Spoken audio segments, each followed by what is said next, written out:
We're live for The Future Belongs to Creators. I'm Barrett Brooks. This is Nathan Barry. We'll be your host today. Oh boy. Oh boy. We're in for a show.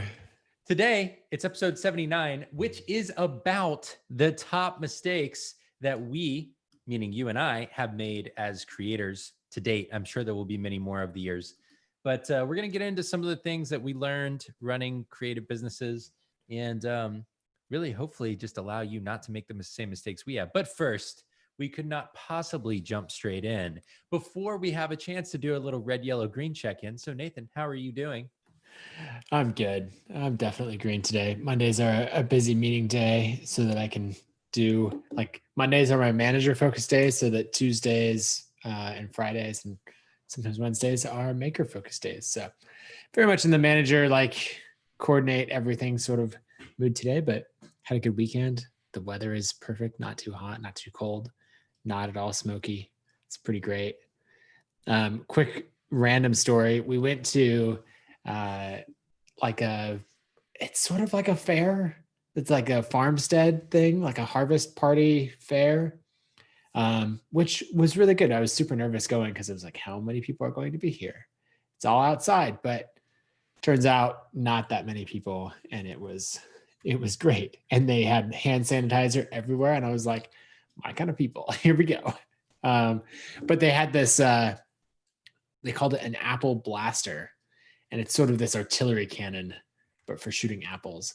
And Oliver thought it was the coolest thing ever, and we had a great time. And he's already asking, when can we go back and do it? So I'm planning the next time that I think the farmstead will not be very occupied, and we'll go back and do that again. But it was a good weekend. I'm green. How you doing? Love it. Let's see. I'm green.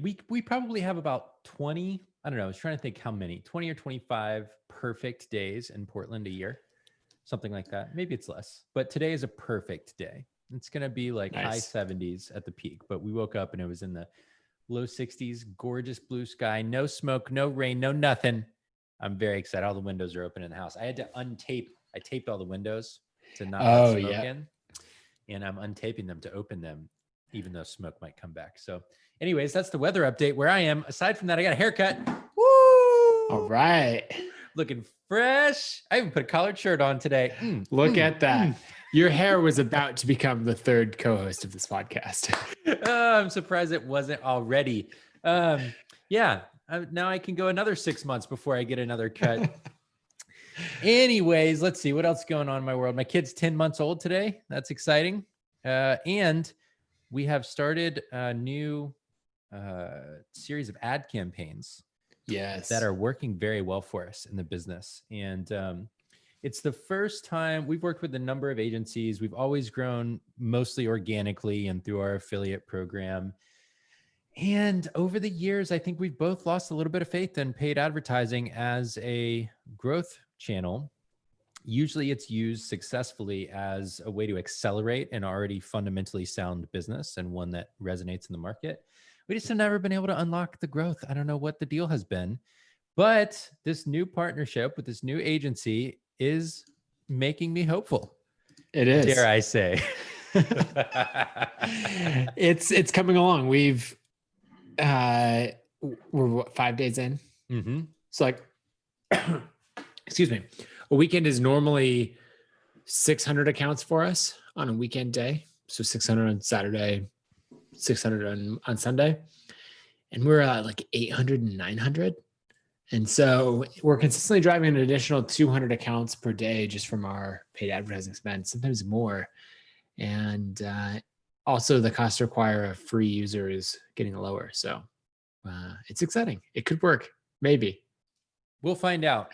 But that is not the topic of our conversation today. The topic of our conversation on this day is the delightful mistakes that we have made in running our own businesses as creators.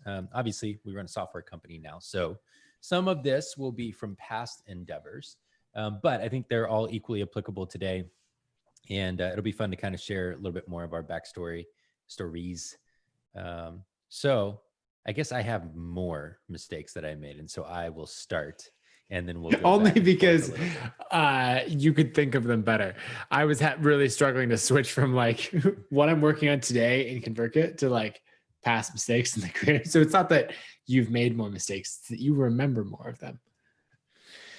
Indeed, I do. They were so painful. I also think that a big part of that is that ultimately I ended up shutting down my first creator business, and yours grew to a pretty healthy place. Obviously, that helped us helped you start ConvertKit. That has helped us become what we are today. And so, I think that's probably part of it.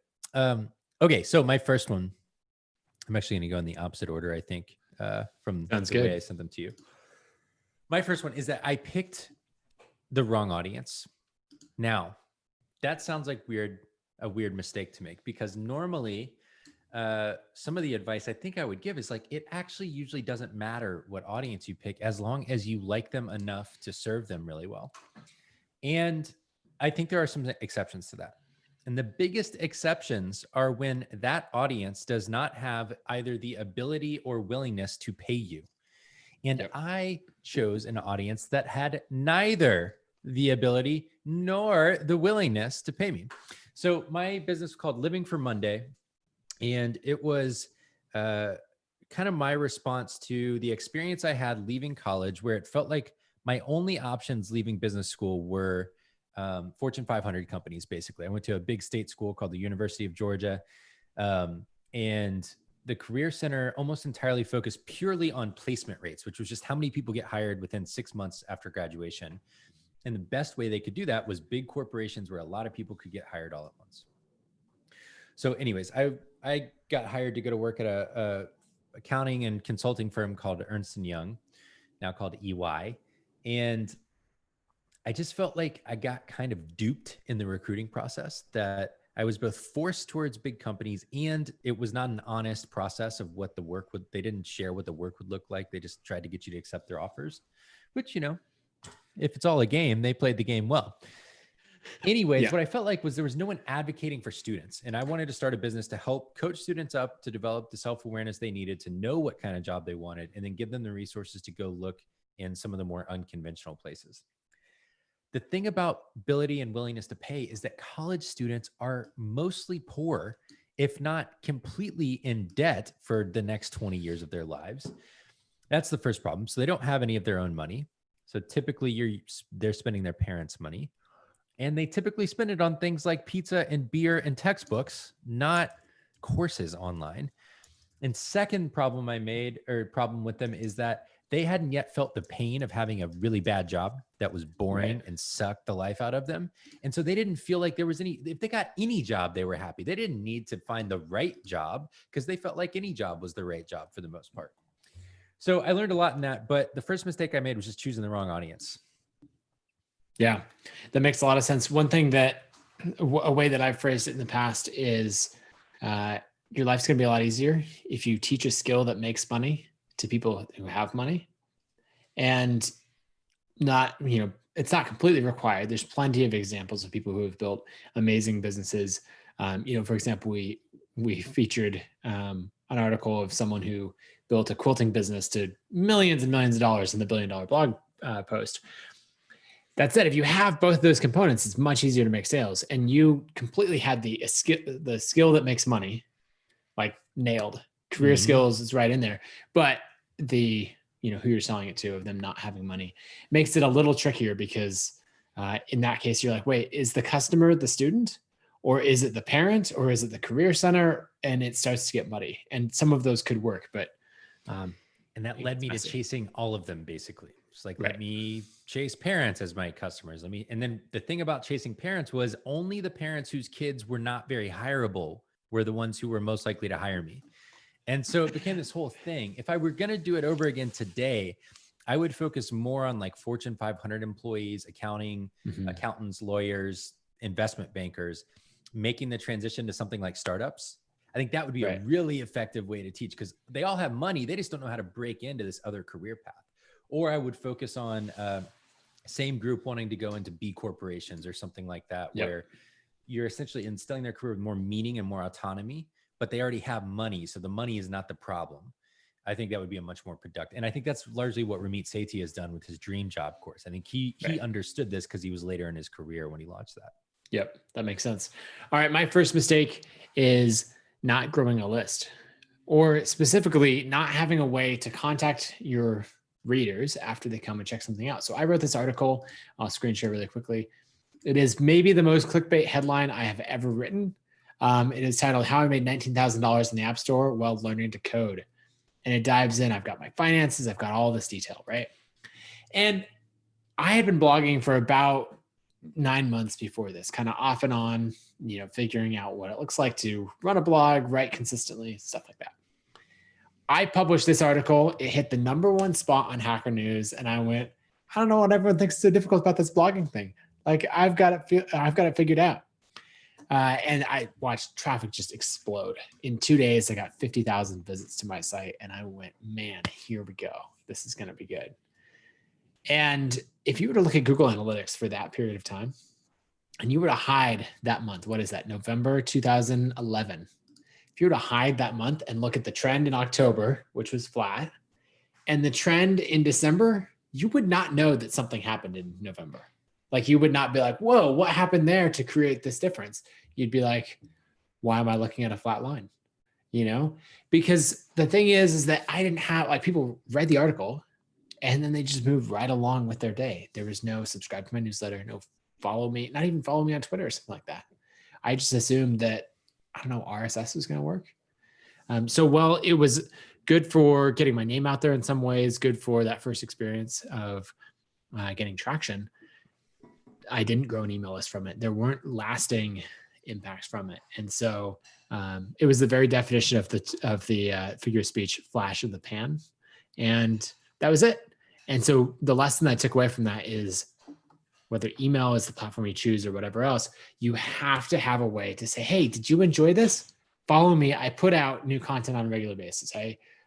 Here's how to stay in touch with my latest activities. So learned that kind of the hard way, but it paid off in the end. What was that? You needed ConvertKit. Exactly. It hadn't been invented yet, Barrett. It's true. These are the pain points that would bring it to life. Okay, my second mistake of a long list that would be far too long of an episode is that we were in a mastermind group together at the time. So we would share a lot of tactics across the group. And one thing that you had going for you is that you were teaching something relevant to the Hacker News community. Yeah.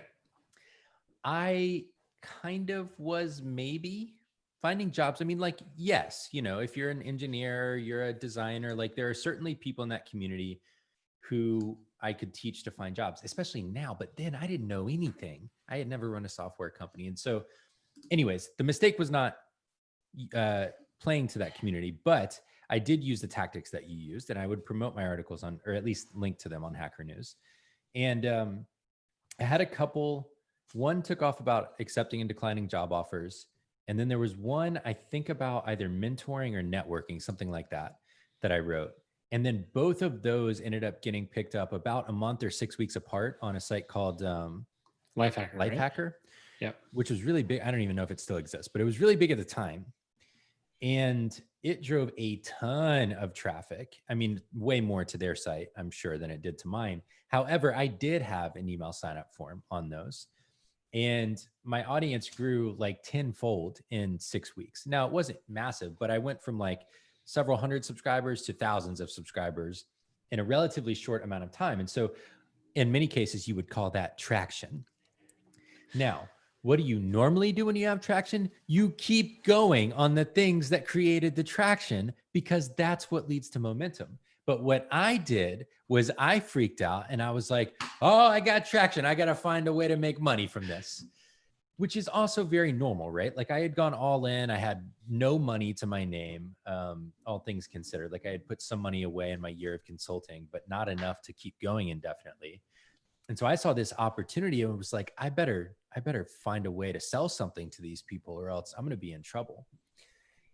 And this classic dilemma as an independent creator is, do I make content or do I make a product? And if I only have capacity for one, like how do I keep doing the content while I make the product. It's so hard. I think everyone struggles with it. Even James Clear will say he struggled to keep writing while he was writing his book recently. That became, of course, Atomic Habits, that was now a bestseller for God knows how many weeks. And so it's a classic problem. And I completely fell into the trap where I stopped writing at my point of highest velocity in terms of audience growth to focus on building the thing that I thought could make money.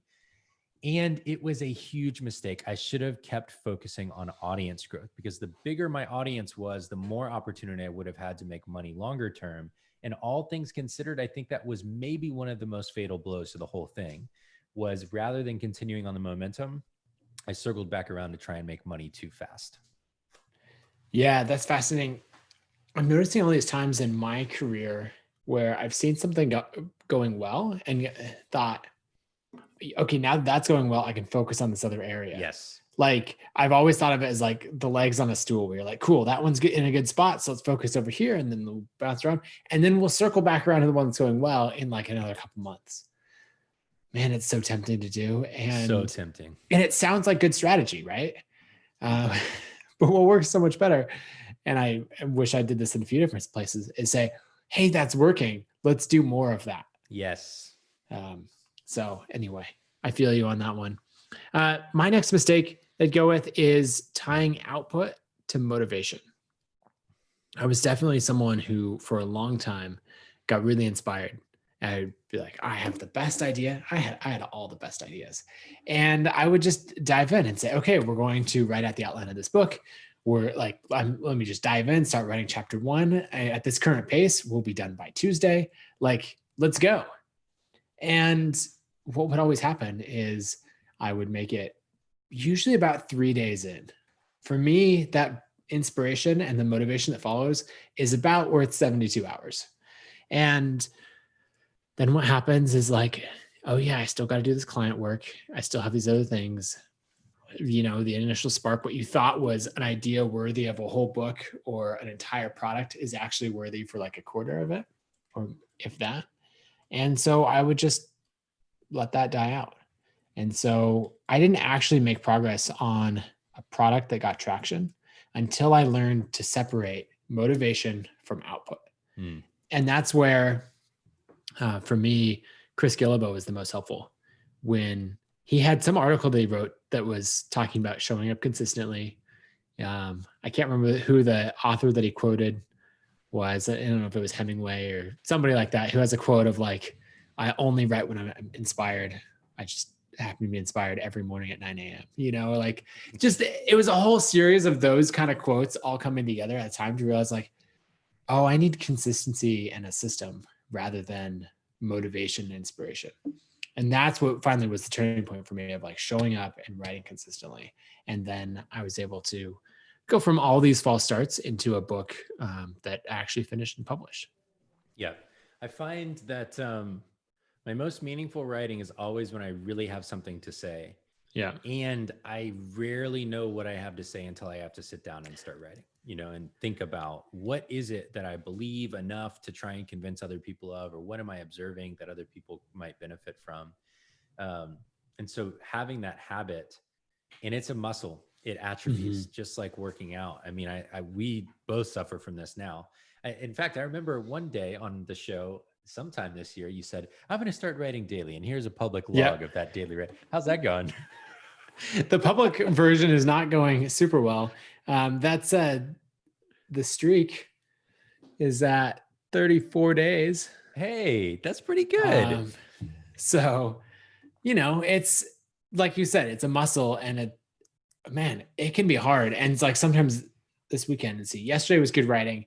Saturday was one of those, like, I wrote maybe 200 words and it was definitely kind of forced. And like, it was I am sitting down and doing this because I need to show up consistently and I'm checking the box. Whereas other times you sit down and you're like, oh, I have something to say. Let's go. Yeah. Yeah. And, you know, you may have seen some of these analogies around of like, if you're a track star or an Olympic track runner, you have things you're trying to get better at every day in order to prep for the next Olympics. It's running sprints and weightlifting and mobility and whatever, mental toughness. There are like concrete things you can do every day. And as a creator, understanding the input, like I think it's actually way more complex in our roles now, Nathan, to know exactly what things we should do every day to get better at our jobs. But as a creator, it's make shit.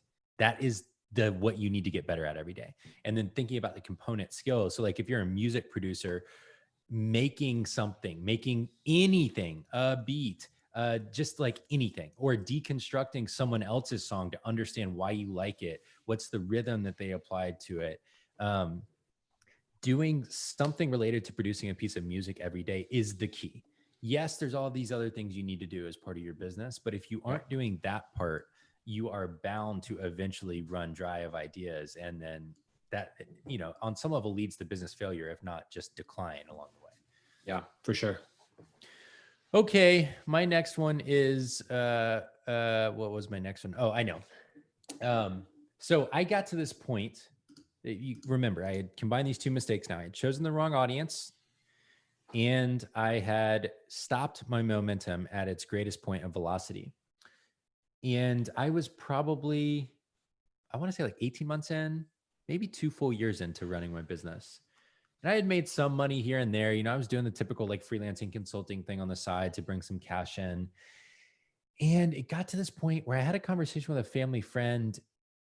And I don't know if he offered to invest or I asked him to invest in the business or what, but from a place of need for cash, because we had been, my now wife, my girlfriend at the time, and I were living together. We were living off of her, entry level income, basically. I needed to make money. And so in order to do that, you either sell stuff or you raise money and pay yourself a salary. Well, I ended up raising money and paying myself a salary out of that, but it was from a place of need, not from a strategic advantage standpoint. I didn't have a clear reason the business needed money. I just had a personal reason I needed money. And so as a result of that, I raised a relatively small amount of money and gave away a relatively large amount of the company. And it didn't accelerate anything. There was nothing to accelerate with that money. It was just, in fact, it was almost more like a acquihire kind of deal, because he paid us monthly. He didn't invest all of it up front. He was paying me and one employee that I hired salaries, basically. And so it wasn't a lump sum that we could spend on growing the company. It was actually just being employed by the company. And it created more distractions, more pressure, and no additional progress, which was not helpful. And so the mistake there was not having a clear vision for what I needed money for. And I raised money for the wrong reasons. I don't think that there's anything particularly wrong with raising some money to run a creative business. But if you're going to do it, there should be a strong way you can use the capital to make progress, number one. And number two, you should try and sell a relatively small amount of the business to someone that understands at most they're going to get cash flow out of it. You're not going to sell many of these creator businesses for a huge sum of money later down the road. So anyways, I either wouldn't have raised money or I would have done it under different conditions if I were doing it over again. Yeah, that makes sense. I think why you're raising it, what you're doing with it. I mean, I've gone down this path a couple times and never ended up raising money, but we've got really close for ConvertKit twice, I guess. And what's interesting is that the first time we didn't raise money, it wasn't because it was like, oh, let's make a strategic decision to go a different direction. It was because it just didn't work out, And now I'm grateful that that didn't work out. But at the time, it was because I think I was in a similar position. I didn't know what I would do with it, where we'd go, all of that. So yeah, it makes a lot of sense. My last one is my last mistake that I have listed here of many mistakes that I will think of later is trying too many things at once. And this is something that I made over and over again. I think I'm actually currently making that same mistake today.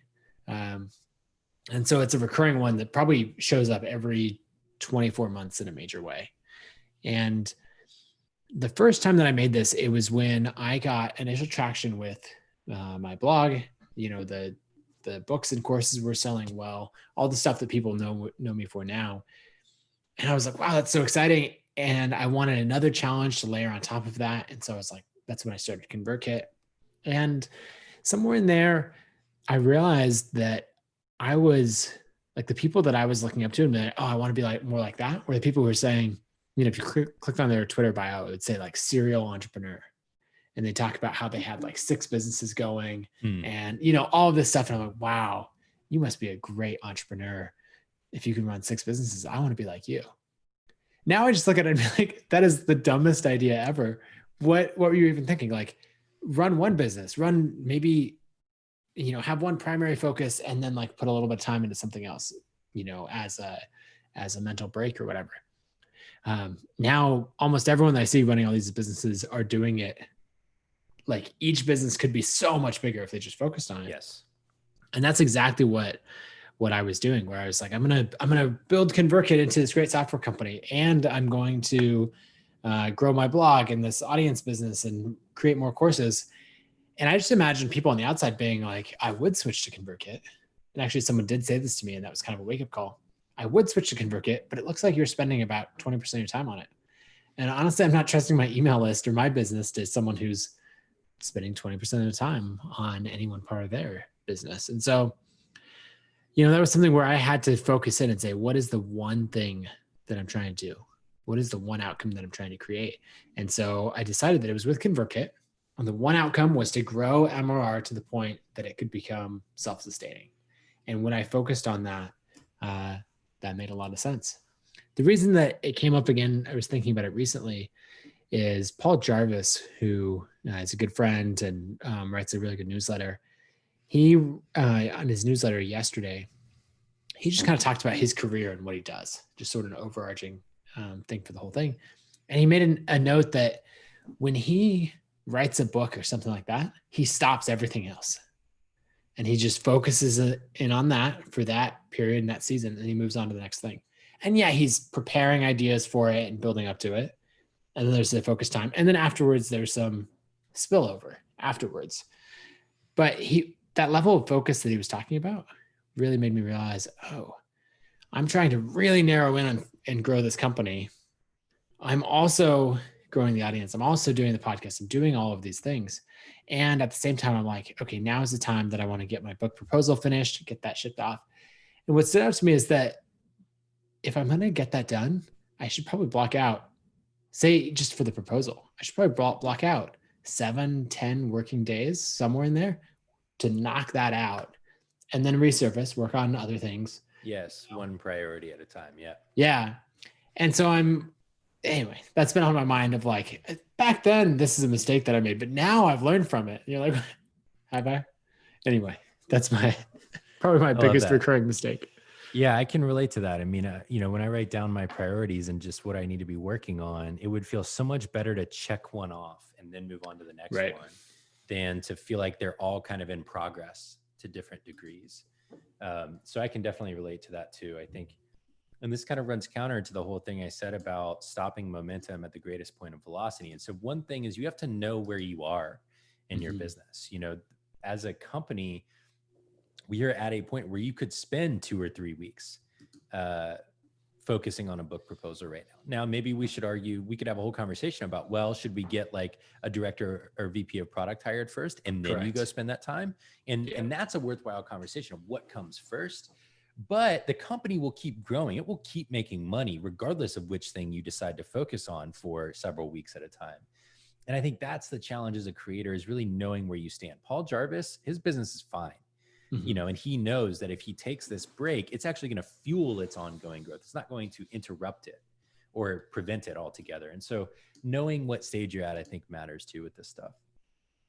Okay. My last one, it was going to be related to raising money too, but that's actually all part of the last one that I explained. Was I chose the wrong person to raise money from as well. Wasn't a good long-term partner.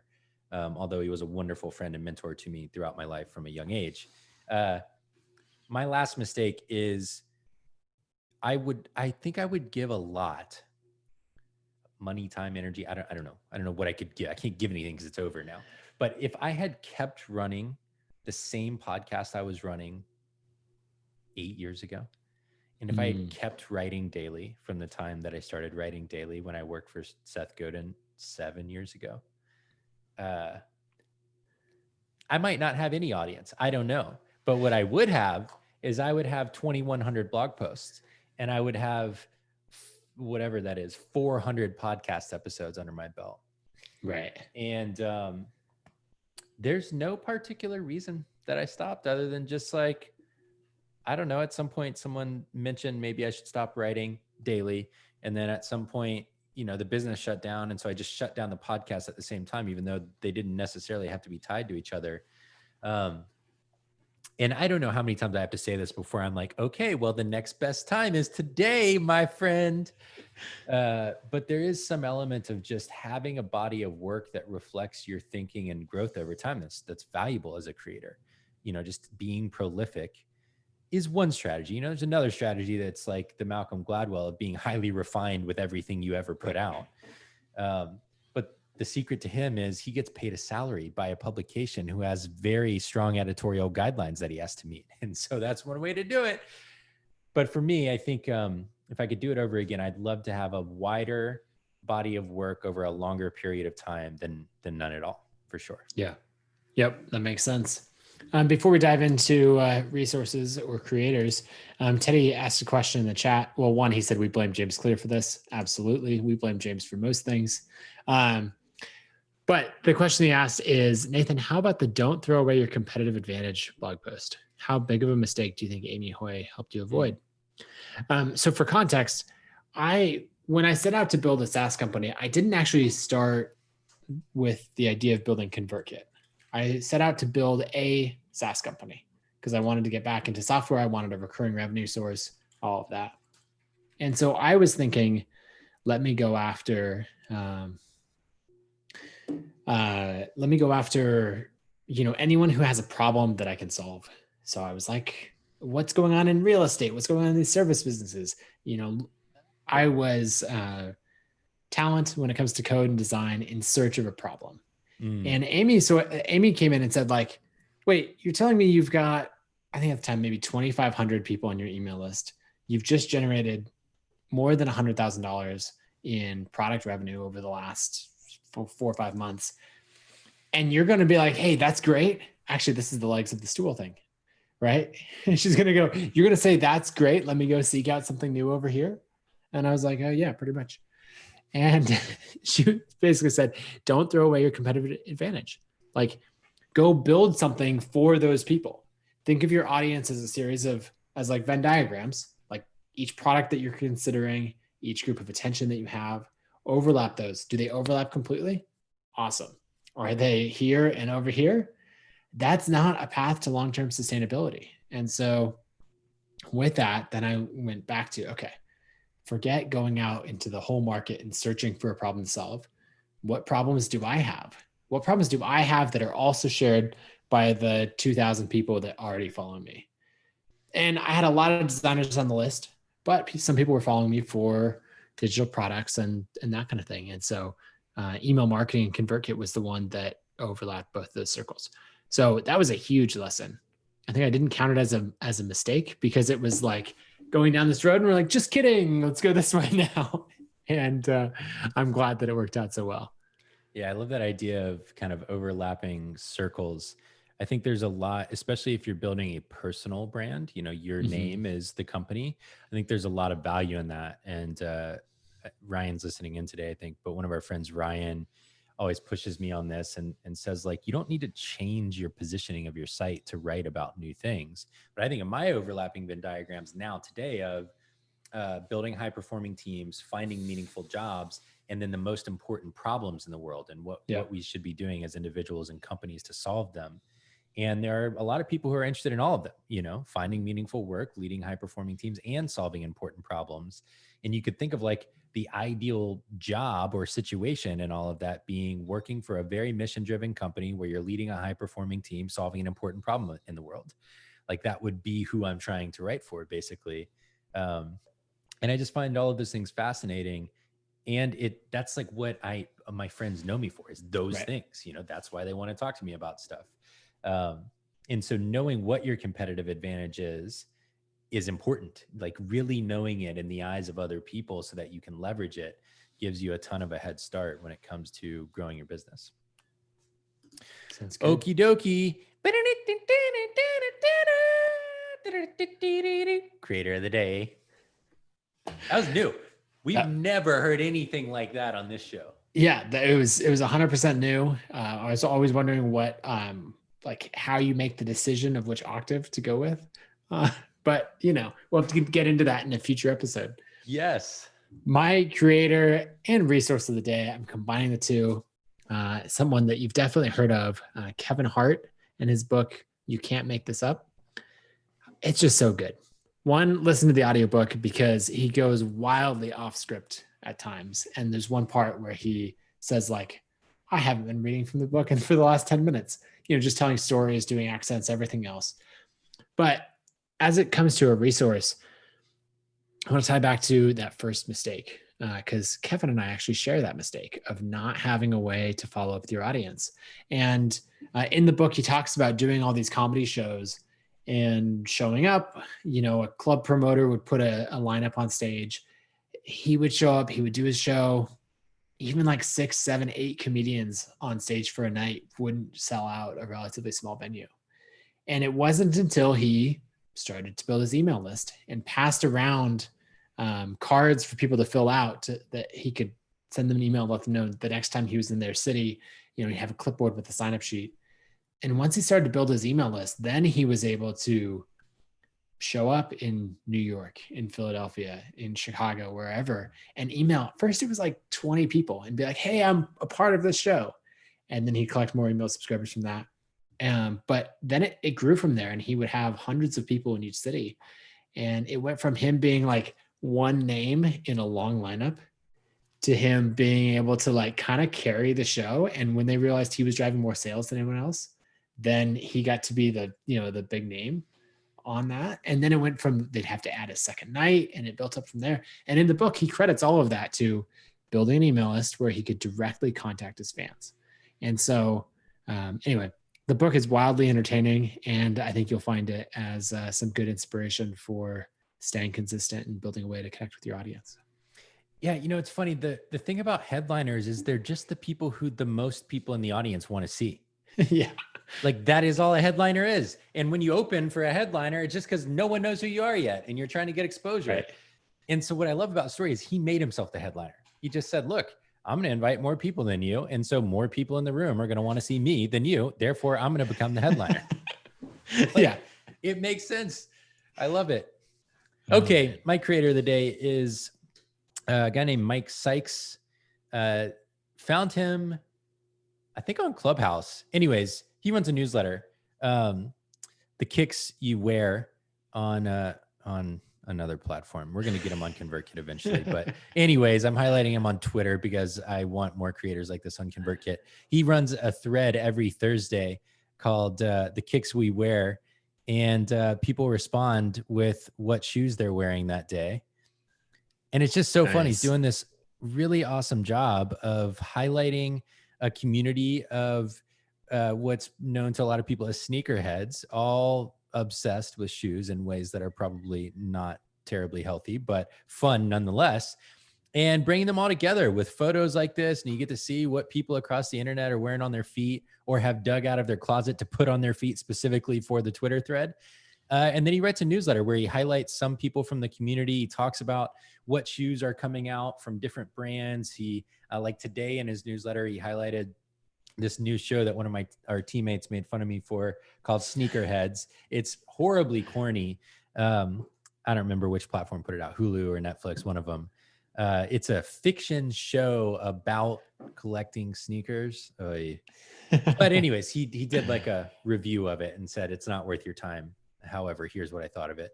I love him. I think he's great. So Mike Sykes, shout out to you. If you're listening to this, if you like sneakers, check him out. Good stuff. Is that all we have for today? I think that is. That's it. With this amazing ending. Let's see. Closing thoughts.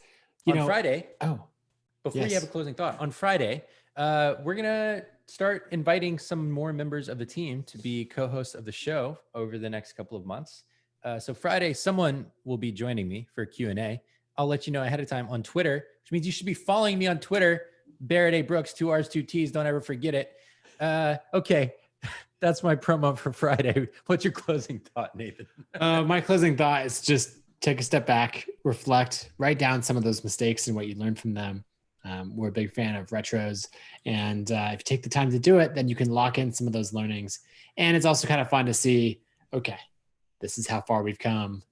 I have learned things. I'm not repeating the same mistakes over and over again. So take some time to do that, document your mistakes. And it's a great topic for a blog post or a podcast episode. So if you can be like 7 mistakes I made in the last 7 years of being a creator, something like that, just saying, the headlines write themselves. All right, that's it for today. Thanks for hanging out, and we will see you later. Bye, y'all.